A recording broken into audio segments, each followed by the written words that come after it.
Ito ang Broad Stream Cast Communicators, ang naiiba at kakaibang plataforma sa digital broadcast. Mula Luzon, Visayas, Mindanao hanggang sa iba't ibang dako ng mundo. Broad Stream Cast Communicators, ang sandigan ng sambayanan mula sa walang labis at walang kulang na pagbabalita, paglilingkod, maglalahad ng mga mapagbuong komentaryo at usaping pambayan para sa kapakanan ng karamihan. Broad Stream Cast Communicators, tuwirang maglilingkod ngayon hanggang sa susunod na henerasyon.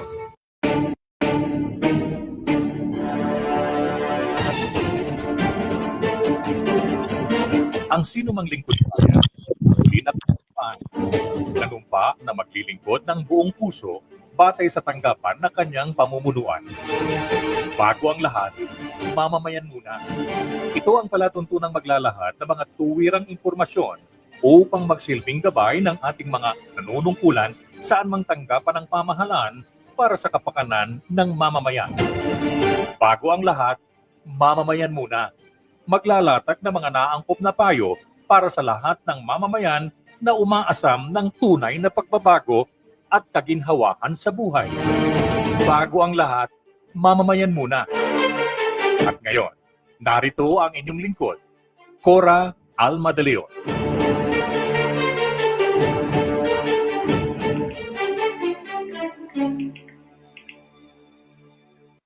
Good afternoon. Once again, we're on board sa itong Bago ang Lahat, mamamayan muna. We're so pleased that this afternoon, although yung ating partner, si Reymund Arcega, I think is caught in traffic, we already have in our picture CSC Bali Civil Service Institute head, Art Florentine, is already on board. But si Commissioner Eileen Lesada will be on phone patch because I think she's outside, but she promised on also just half an hour of participation. So we will have the other half with Art. Welcome kay Art. And sisimulan natin ating programa sa magitan yung ating binabasang prayer for the nation. Lord, let me be the change I want to see, to do with strength and wisdom all that needs to be done, and become the hope that I can be. Set me free from my fears and hesitations. Grant me the courage and humility. Fill me with spirit to face the challenge and start the change I long to see. Even if I'm not the light, I can be the spark in faith, service, and communion. Let's start the change we want to see, the change that begins in me. Follow me on Facebook at Cora Alma De Leon, Broad Stream Cast Communicators, and of course, you may contact me at 0918-912-3546. Sa pagpapatuloy ng ating programa ay manunumpa na ako sa watawat kasama ito ng ating programa. Ako ay Pilipino, buong katapatang nanunumpa sa watawat ng Pilipinas at sa bansang kanyang sinasagisan, na may dangal, katarungan at kalayaan na pinakikilos ng sambayan ng makadiyos, makakalikasan, makatao at makabansa. At katulad ng dati, ay meron tayong reflection na today is Saturday. May Saturday remind us that we can serve more to make the burden lighter. Saturday is also to share more and make our relationships better. To say we are sorry to those we have harmed in no small way. It only takes our supreme sacrifice to make our commitment to do our part with sincerity and love. God's miracle starts today as we discover the miracle of life in giving and sharing to and with others. Today we remember how sacred life is as we remember the passing of former Commissioner of Civil Service Commission, Roberto Martinez, who moved at the age of 60 for COVID-19, 3 years after retirement. Today, we're also unstoppable in caring, daring, and sharing. Ako po'y natutuwa na, of course, sorry ako na wala pa ang ating kapartner sa Dr. Reymund Arcega. Nata-traffic yata, so what else is new? Yung traffic, ano. Pero I'm happy to see already ang ating si Art Florentine at I understand we will be calling on the Commissioner Eileen Lisada because she can only stay for half an hour, I think. But meanwhile, to open our program, we will already have the music Yan ang Pilipino. Paririnig natin kay Art. Naiiba, natatangi, alamin ang mga ginintuang katangian ng ating dakilang lahi.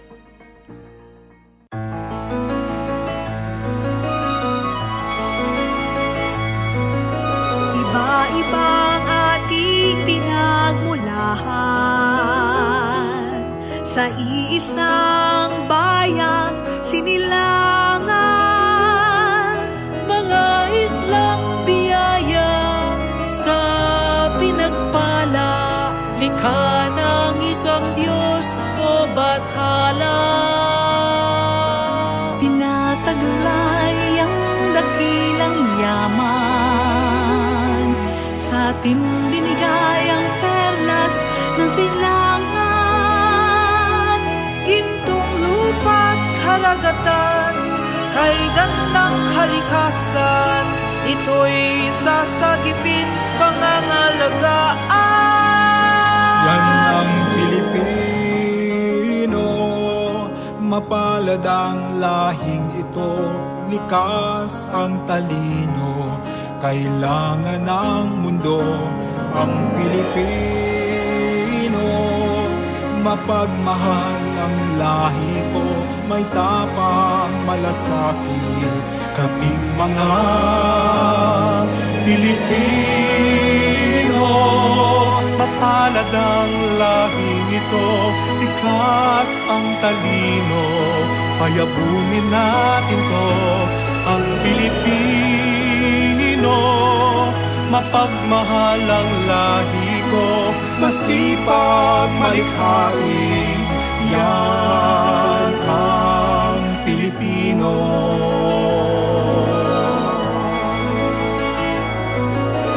Halo-halo man ang ating ibig, iisa pa rin ang ating lahi. Katotohanan ng kalooban, ating isabuhay. Ako, ikaw, tayo'y magmahalan. Yan ang Pilipino, mapalad ang lahing ito, likas ang talino, kailangan ng mundo ang Pilipino. Mapagmahal ang lahi ko, ay tapang malasakit, kaming mga Pilipino. Mapalad ang lahing ito, likas ang talino, payabungin natin ko ang Pilipino. Mapagmahal ang lahi ko, masipag malikhain, yan ang Pilipino. Mapalad ang lahing ito, likas ang talino, kailangan namin ito, ang Pilipino. Mapagmahal ang lahi ko, ay dapat malasakit, kaming mga Pilipino.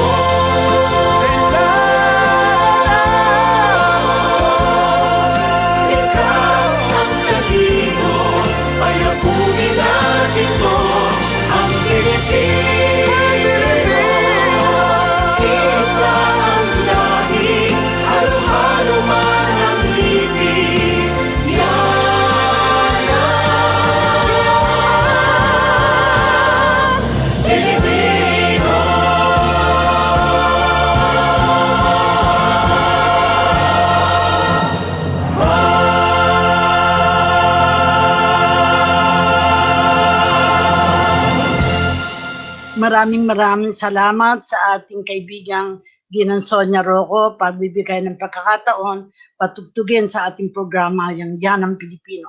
And as promised, ay phone patch ang ating bisita, ang guest ngayon, si Commissioner Eileen Disada, na via phone patch ay ngayon ay kakausapin natin. Commissioner, hello? Can you hear us? Yes, thank you. Can you greet our listeners ng Bago ang Lahat, Mamamayan muna? Sure po.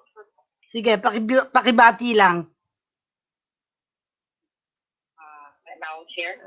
Sige. Are we live? Yes. Oh. They're listening. We're on air. Andito na si andito na si Art, pero phone patch muna kami with you. Sige po. Okay. On my end, siguro share and then si Art na po. Yes, because you wanted only a short time Okay lang. Actually, we just wanted you to give your message or parang sa mga, number one, sa mga civil service officials to greet them for this program na Bago ang Lahat, Mamamayan muna. And then of course, ano yung message that you want to remind them sa civil service. Go ahead. Magandang hapon po, Chair, at magandang hapon po sa lahat na nakikinig sa programang Bago ang Lahat, Mamamayan muna. Magandang hapon po sa inyong lahat. Well, siguro ang first question ko, first message na gusto ko nyo sa'yo, ano yung sa palagay mo dapat ma-remind sa mga civil service workers dahil in this pandemic, talagang nahirapan tayo, yung taong gobyerno. Pero what can you say about how CSC cope with this pandemic?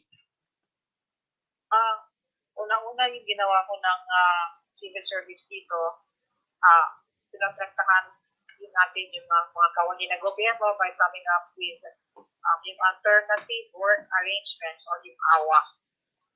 Kasi kailangan din po natin balansingin lahat na while meron ng pandemic, hindi naman pwede natin i-put on hold yung mga needs ko, yung pangangailangan ng publiko. Kaya nga meron pa tayong alternative work arrangements. Pwede work from home, pwede skeleton workforce, staggered working hours, mga iba-ibang choices na pwedeng pag-piliin po ng head of agency. And aside from that po, nilabas na po natin yung mga ano kung pwedeng instead of dinededuct sa sick leave ng isang kawani, ano po ang pwedeng i-consider as excused absences.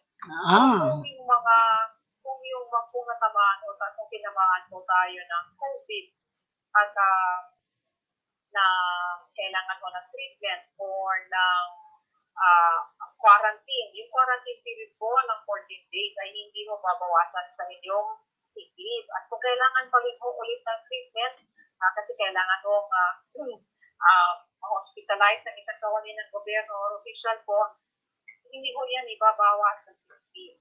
So meron po tayong inisyong na MC na gano'n po. At pina-finalize po natin ngayong share yung isang polisiya po, bago lang ko kami natapos ng past commission meeting, inaayos lang po natin. Nagkaroon po tayo ng excuse absence para doon sa adverse event from immunization. Ano ang ibig sabihin nito? Pag nagpabakuna ang isang kawani o isang opisyal ng gobyerno, ang iba kasi ang reaction, may magkakalatnan, o ang iba parang wala naman, ang iba parang inaantok lang, o ang iba naman merong adverse event from immunization or AEFI. Ang ating policy office po, yung HRDSO, nag-coordinate po yan sila sa DOH para sa number of days na kinakailangan para at least to make para ipa-rest muna ho natin yung kawani ng gobyerno. Hindi rin po ito tatanggalin hindi ko ito i-deduct. Sa leave credits. Oo. So, hindi naman natin gusto na magkaroon tayo ng COVID, and then we never saw it coming. So, ilabas po natin yung mga polisiya na yan. And we are also working with the OH, IATF, kasi meron po tayong mga may programa ho, safety seal. Ano ho ang safety seal? Kung ang private sector ay through DTI, pero sila parang dapat 1 meter or 2 meters apart, dapat diagonal spacing, dapat meron protocol. Sa gobyerno po, meron din po yun. So yung gumagawa ko ng mga requirements para sa safety sila, yung DOH po. Ang role ho ng CSC dito ay to ensure, especially through the employees or unions associations or organizations, na yung mga patakaran, na yung mga polisiya na ibababa. Example, dapat sa isang area na ganito kalaki ang kwarto, dapat ilan lang ba ang lamesa? Kasi kahit nagtitingi tayo share, nag-mask, nag-face shield, pagdating doon sa opisina natin, dikit-dikit pa rin ang ating mga lamesa, dikit-dikit pa rin yung ating mga silya. So, it's useless, no? It's useless. And lately po, Chair, kami, CSC, with DTI, kay Secretary Lopez, and DOST, DTRI, Secretary Boy, we just finalized po, we are finalizing po the memorandum circular para po sa protective outerwear. Ano po ito? PAW. PAW is kung sa mga doctor po, medical grade na PPE, personal protective equipment, sa kawani ng gobyerno po, meron po tayong tinatawag na PAW, protective outerwear, and lalabas po ng isuan ito, and we are working with DBM also on this, kasi saan kukunin ang budget, kukunin na ito doon sa 2022 na budget for allowance po. No? So, ano ibig sabihin ng PAW? Pag lumabas ng bahay at isang kawani ng gobyerno, it is an additional layer of clothing on top of your uniform. It is antimicrobial, water repellent, at sa mga standards po ng DOST, CTRI, kung asan na po ito. We are also in touch with the fashion industry, the garment industry, kasi gusto ko natin din silang tulungan.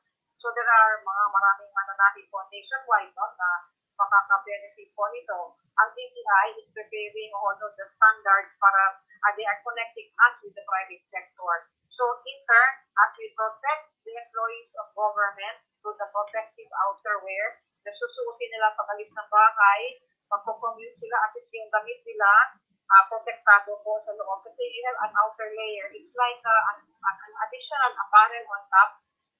And opisina po ninyo, wala naman, hindi nyo natatanggalin ito kasi para pag-uwi ninyo, if ever merong mga bacteria o meron pang virus na God forbid na nahulog doon sa apparel mo, hindi ho diretso sa uniforme ninyo at doon ho sa labas, doon sa protective outerwear, natatanggalin pa ninyo before kayo pumasok ng bahay para hindi nyo madala whatever it is na nakuha nyo sa labas, sa loob ng bahay nyo. So, ito ho are some of the things na ginagawa po ng CSC ngayon, Chair, in line with this pandemic and going through the new normal, Chair. Yes, congratulations kasi parang outerwear yan, ano, na parang robe na over blouse mo over, no. Excellent. Dalawa lang ang question na, the interview is very short, kaya nga I just wanted 2 areas, no. Ano yung update tungkol dun sa ARTA?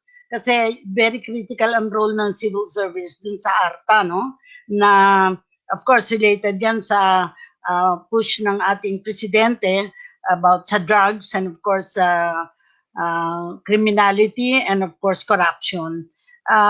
Could you give us an update on the development in the ARTA after the law was passed?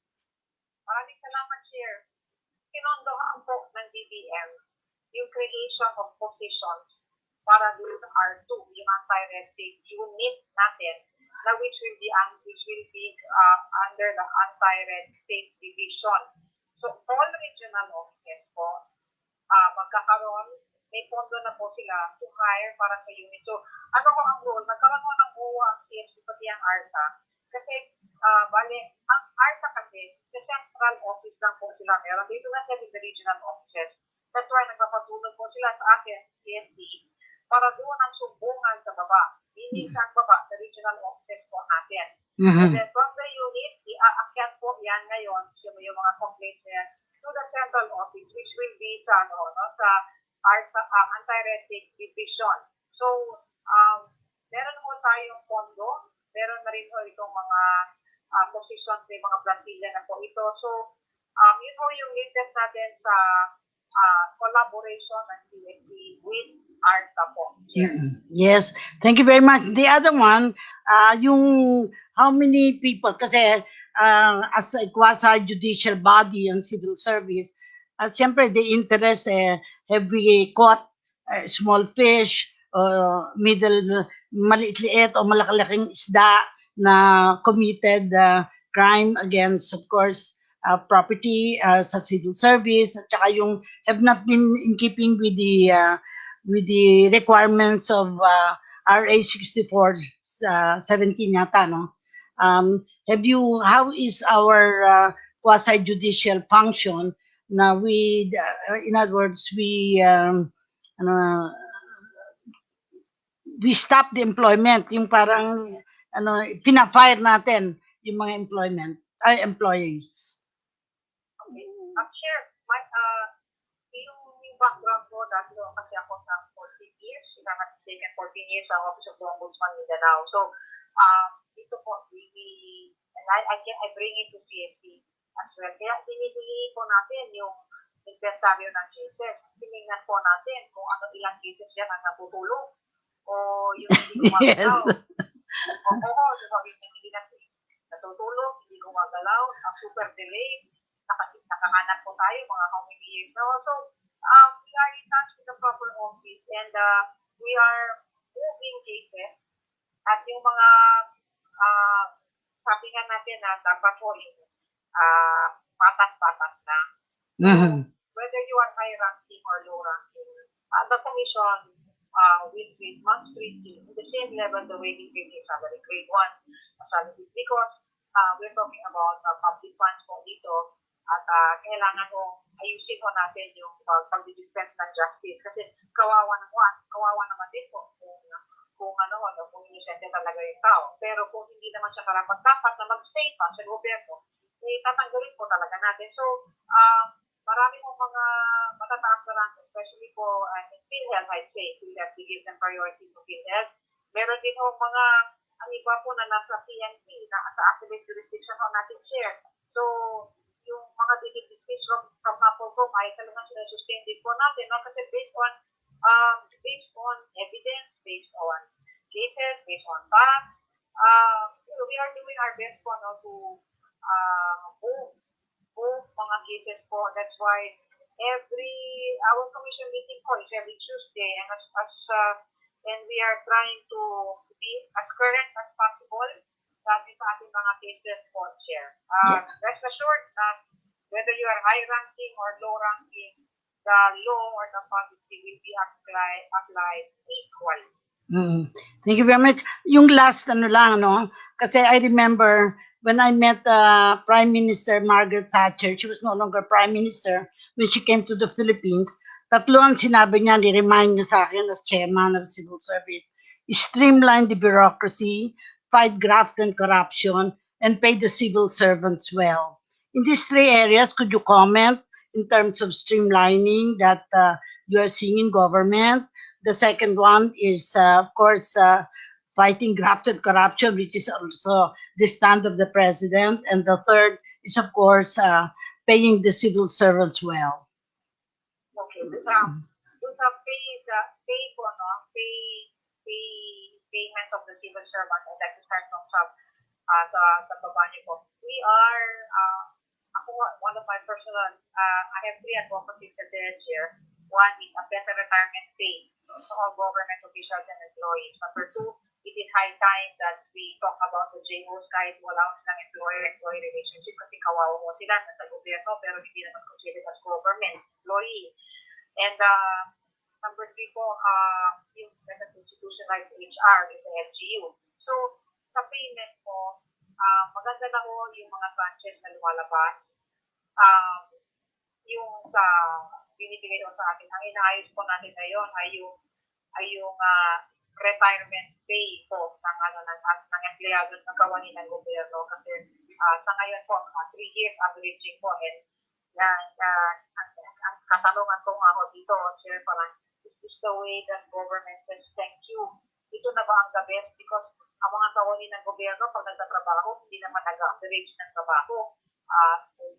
Long extended hours, sacrifices, yung pumunta sa mga disaster, yung mga calamities, they risk their lives. So, gusto ko lang that hopefully that we will be coming up with a better retirement age sa mga kawani ng gobyerno. Doon naman sa graft and corruption, kaya nga ako parati, every time I have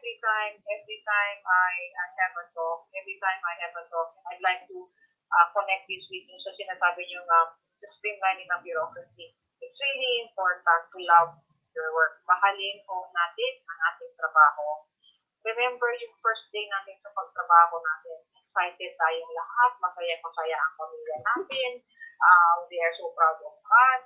Huwag po natin iwalayin that not everyone is given a privilege to serve. Hindi mo lahat binibigyan ng pagkakataon to serve. And we will only journey once in this lifetime of ours of public service.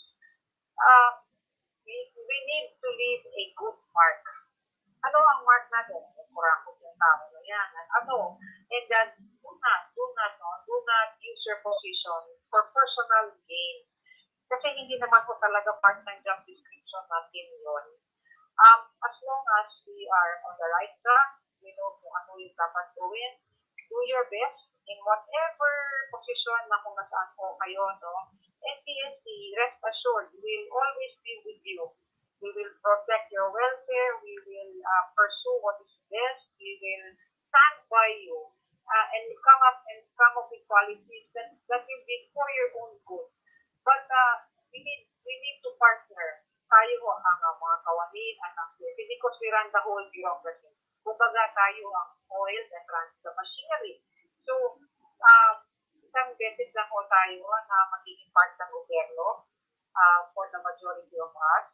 So, one government, one family. I always keep on saying ganyan sa mga doon ko kasi kahit ilang workshop, kahit ilang webinar, kahit ilang training, pero kung ang values mo ay kailangan ng correction o kailangan ng pagtitignan natin ano nangyayari kasi baka nadadala ka na ng sistema, huwag po.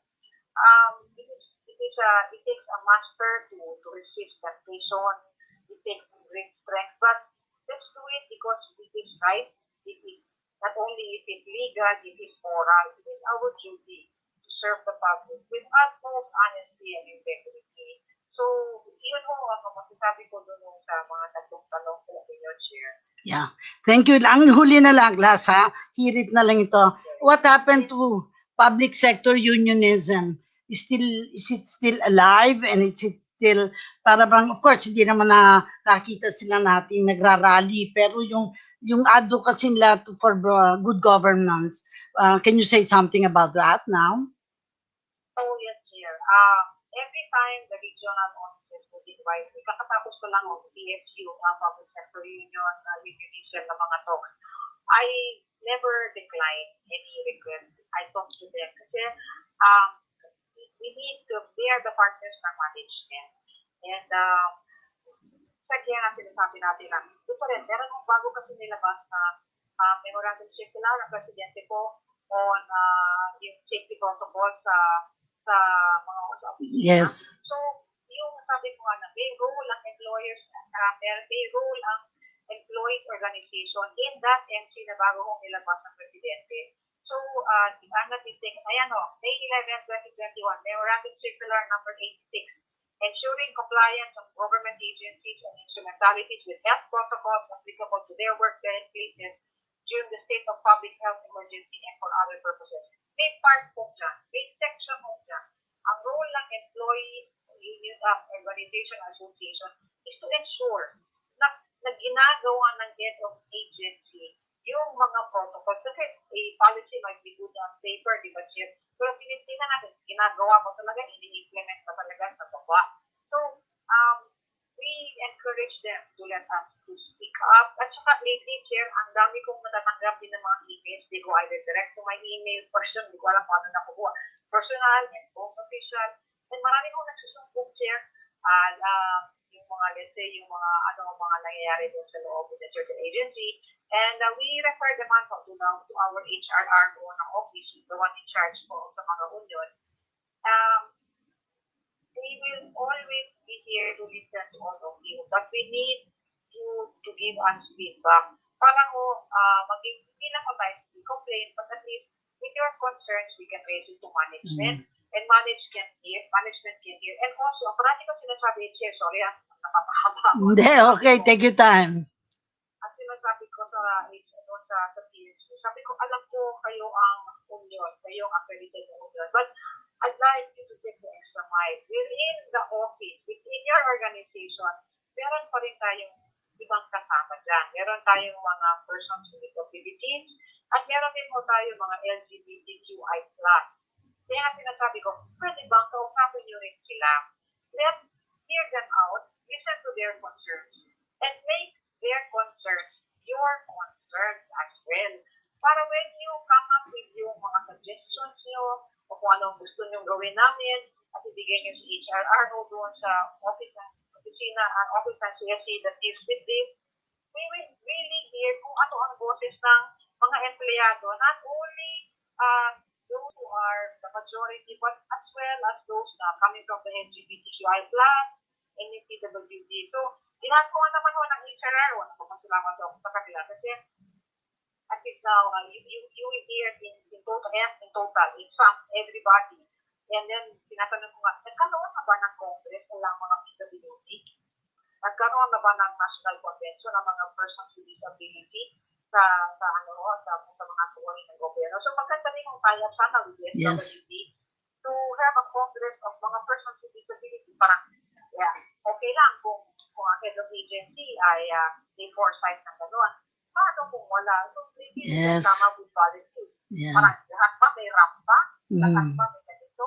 At ano ang percentage na hinahire natin? Kasi dapat meron naman sana, di ba? So, meron naman batas to. So, it So, magandang tingnan. Hopefully, after this pandemic, we can, wala pa yata daw wala pa akong narinig na Congress po ng mga persons with disability. I think it would be good and we owe it to them as well po. Pakinggan mo natin lahat. Yeah. Well, you requested that you will only be good for half an hour, and I'm honoring that, your request, but I will make sure that you will come back for a more detailed exchange, on what you see the future also for the civil service to be the best that it can be. So thank you very much for this phone patch interview. I'm sure you're very busy with another maybe meeting or engagement. Pero sa akin ay pasasalamat. And of course, the wish na you will soon have another commissioner na lawyer, kasi hanggang ngayon I understand wala pa. That's my parting shot na lang. Maraming salamat. Yes. From time to time, matatawag nito ang second mga consultary talk. Thank you. Yes, thank you very much. And now we will have, through you, we were able to get the Civil Service Institute head, si Art Florentine, and we will now exchange views with him. Maraming salamat. Thank you. So, ikaw naman ngayon ang bida, no, Art, no? Kasi when did you join the civil service? I know I met you at the beginning, no? And where did you come from? Sa anong office ka dati, Art? For the others, no? Nagsimula ako sa Civil Service Commission July 2014. As CSI. CSI na. CSI na. CSI. Before that, where were you? Nagtrabaho ako sa Meralco as sa HR doon, Human Resource Development. And I retired there as Vice President. Oh, wow. Oo. Bakit naman gusto magpunta sa civil service? Sino nag-imbita sa'yo? No, this is going to be very informal, no? Kasi naman tayo, Art? Why did you decide to join civil service? Who invited you? I guess that's an important question. Who invited you to join the civil service? Marami-rami ang nag-encourage sa akin na masok sa Civil Service Commission. Nagkaroon ako ng 2 proyekto doon kasi nung nag-retire ako sa Meralco, nag-consultancy. And ang isang proyekto ko sa Civil Service Commission, change management. There was a time na merong vision ang CSC to be recognized globally as a center of excellence in strategic human resource and organization development. No, maraming ginagawa para marating 'yan, pero hindi nagamitan ng change management. So nagkaroon kami ng 6 months project diyan para maiayos yung project management. And during that period, nakabuo ang Civil Service Commission ng isang framework on change management. Tinatawag nating 4 C's of managing change.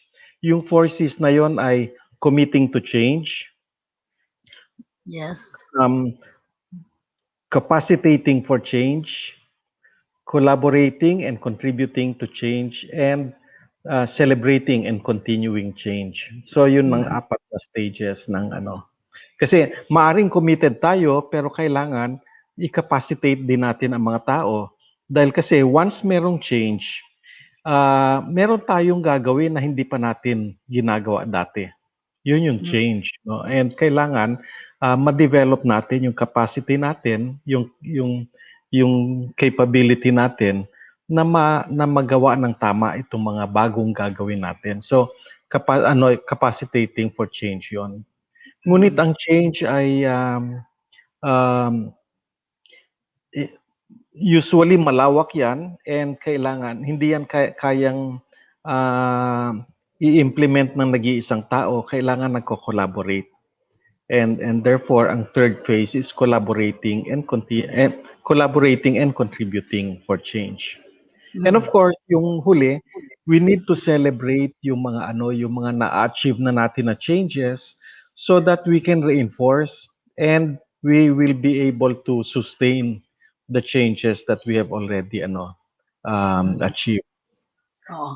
Ang concern ko, nakita ko lang ngayon in the bureaucracy, maraming hindi na talaga qualified. In other words, na meron silang parang career executive service o kaya middle managers na sometimes some areas are really so politicized na you wonder how those people got to those positions, no? Of course, hindi ko naman biniblame ang civil service because that seems to be the culture, no? Na mga political appointees, so hindi mo naman papapalitan. But still and all, I think CSC must ensure that measures are made to protect also those yung mga career people, to help them so they can fight the storms that may arise in their respective departments na very qualified sila pero hindi sila nakuha because ang mas kinukuha yung political appointees. Is there a way where the civil service and maybe through the institute can identify those people who may have gotten the appointment politically but needs to undertake some training para naman they can participate actively in the process of change or reform management in the particular agencies. Kaya lalo nating pinag-iibayo ang learning and development natin para continually ma-improve natin yung capabilities, yung competencies ng mga government employees, and also to those na, for example, nabigyan ng posisyon, no? Ma-orient natin sila kung anong dapat ginagawa sa posisyon na yon. Siguro sa learning and development, ang isa sa pinaka-foundation program natin yung public service values, no? Kasi dito nagsisimula ang lahat. Meron tayong tinatawag na shared values na 4: patriotism, integrity, excellence, and spirituality. So continuously nagko-conduct kami ng training dito kasi gusto namin maging shared values ito at magkaroon ng critical mass para lahat tayo iisa ang patutunguhan at isa ang motivation, which is our values na makatulong sa sa bayan. I've also monitored the award system, no? Yung civil service award system.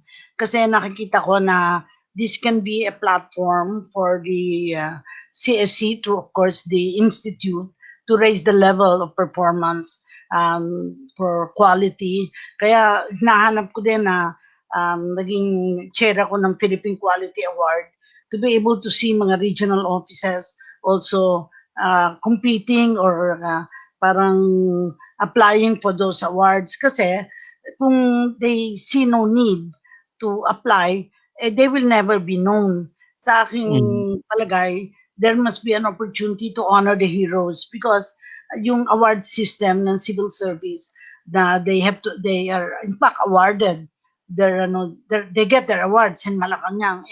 Mataas na level yun, yung outstanding public servants, di ba?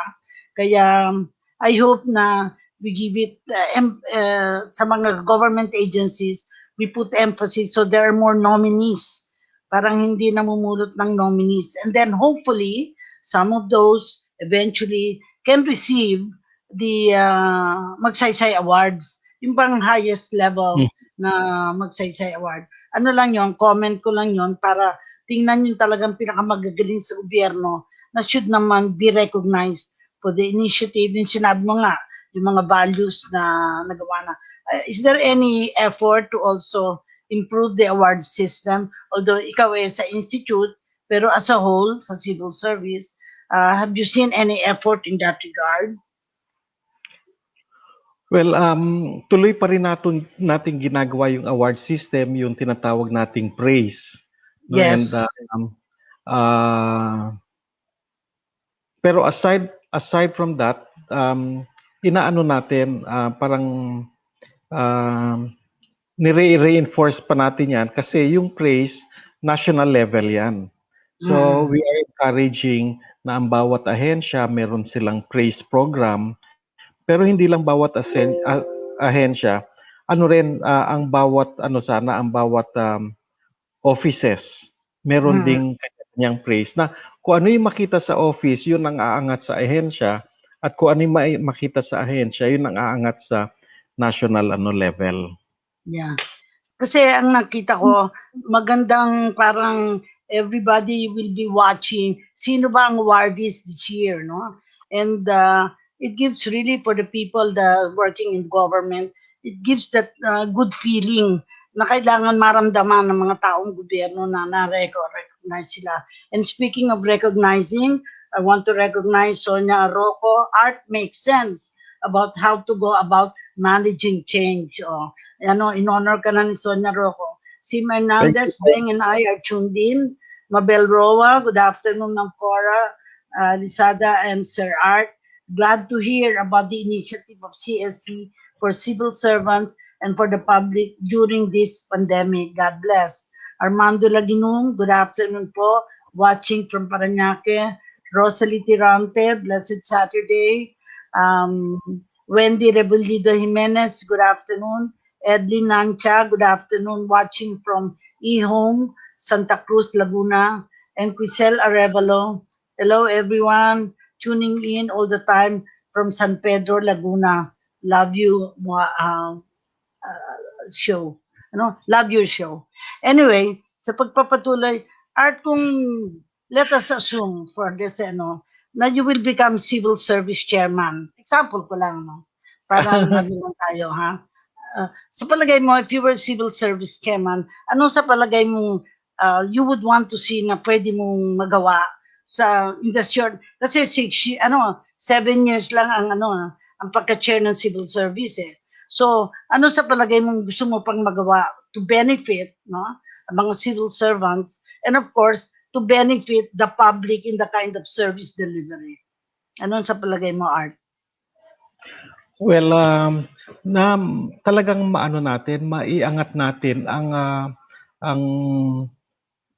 management ng HR to a strategic level, na talagang as a strategic HR, tinututukan natin kung ano yung mga pwede nating magawang mga bago, kung ano yung pwede nating ma-improve pa sa mga performance natin kasi ang importante, continual ang improvement ng performance. Hindi natin dapat sabihin na peak performance na tayo, kundi continually nagpe-perform pa tayo. And kasabay dito, maganda sana na ma-digitalize na natin yung HR ng bureaucracy.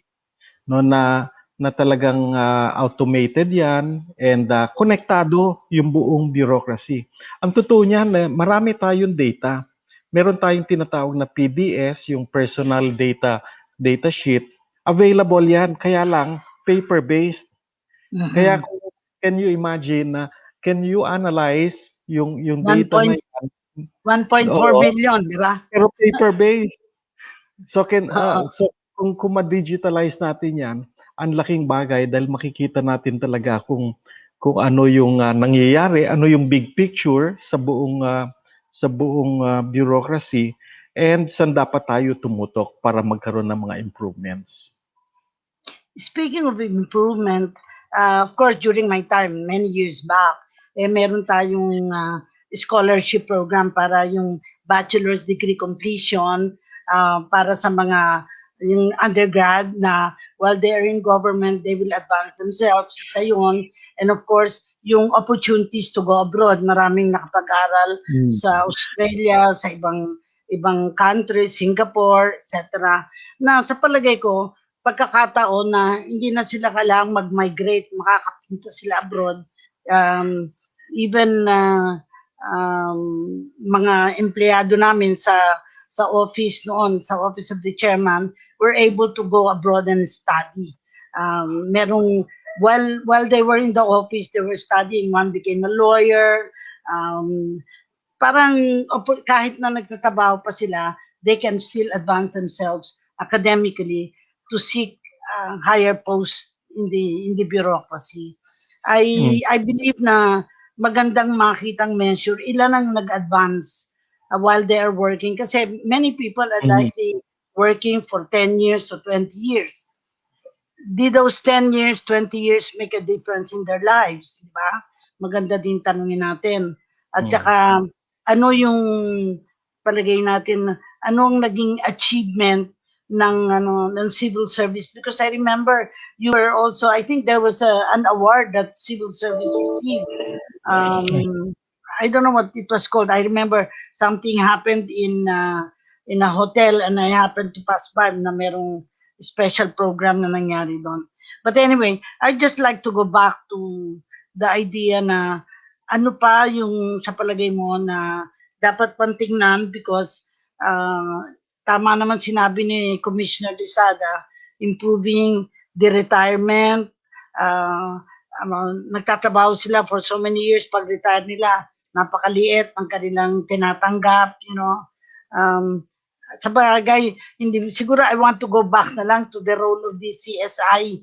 Ano na yung mga program ninyo that you have already implemented since the start of CSI? Siguro that is a more appropriate question. Nawala daw si Art? Okay, in the meantime, gusto ko lang sabihin sa mga nanood sa atin at sa ating speaker na nawala na at wala pang image at wala pa rin akong co-host. Inabandon na ako dito sa program na ito pero naniniwala ako na in the short space of time I have about a few more minutes. Gusto ko lang sabihin, mapansin nyo ang frame ko sa likod, pinalitan ko na medyo isang, I guess it is a French painting na nilagay ko diyan kasi walang salamin kaya hindi nagbe-blur, hindi nag-react kumbaga sa computer kaya maganda ang inalis ko muna yung picture ng mga dahon dahil baka nagsasawa na yung mga nanonood diyan. Katulad din sinabi ko, ang programa natin ay Bago ang Lahat, Mamamayan muna, every Tuesday, Thursday, and Saturday. Today's program is the last program for May. At sino naman ang magiging guest natin for June?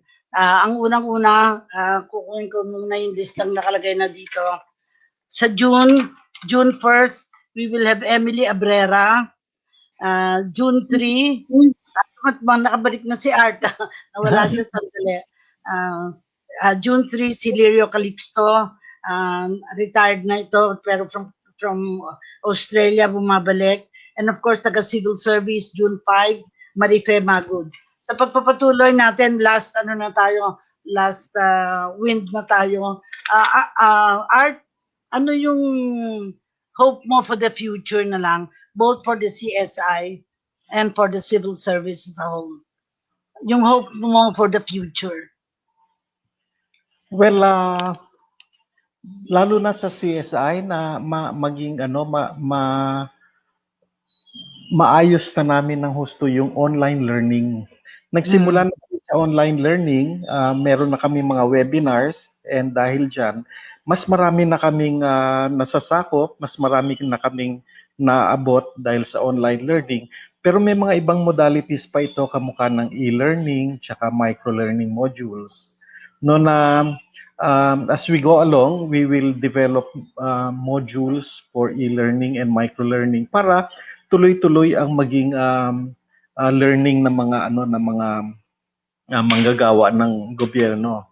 Bakit e-learning? Kasi sa e-learning and micro-learning, hindi na ito sama-sama, kundi kung kailan mo gusto merong matutuhan, pupunta ka lang sa isang platform na pwede ka mag-access ng learning materials. Pwedeng video, pwedeng literature, pwedeng... So, matututuhan mo, and then pwede mo nang isagawa. So, at your own pace, at your own time. Kasi nagbago na rin ngayon ang sinasabi nating effective ways of learning, no? Dati kasi magpo-provide tayo ng training na 2 days, 3 days, kung minsan isang linggo. Meron nga mahaba, 1 buwan na training. Pero ang importante ngayon, tinatawag natin 5-hour rule. Na ang mga effective pala ng mga leaders, every day, meron silang nire-reserve ang oras para matuto. So, 1 hour every day for 1 week, so kaya 5-hour rule. Kasi yung unti-unting natututuhan natin pero tuloy-tuloy, mas effective pala yon kesa yung biglaan na nag-aaral ng marami. Kasi kung maraming pinag-aaralan, hindi naman lahat naalala. Pero kung may access na tayo ngayon sa mga videos na pwedeng ma-access yan anytime na kailangan, then doon lang nila titingnan at may sasagawa na nila kung anong dapat nilang magawang performance. So hopefully, we can continually improve performance in that manner.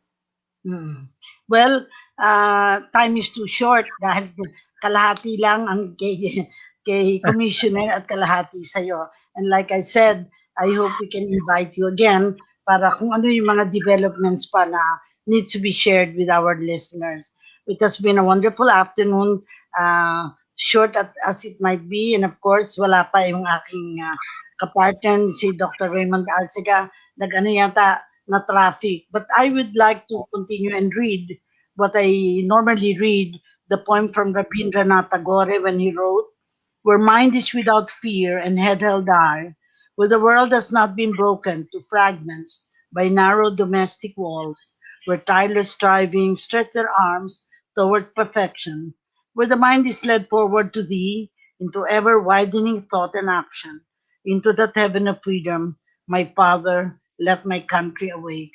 In a very real sense, both you and Commissioner Quesada awakened us this afternoon. And finally, the message from Edward Hale, "I am only one, but I am one. I cannot do everything, but I can do something. And what I can do, I ought to do. And by the grace of God, I will do." Maraming salamat, Art, for your time. And of course, we wish that you will be able to come back at a future time. Lalo na kung may gusto nyong, may i-anunsyo kayo, meron kayong mga gustong ibalita, we can use the Bago ang Lahat Mamamayan muna as your platform. Maraming salamat ulit.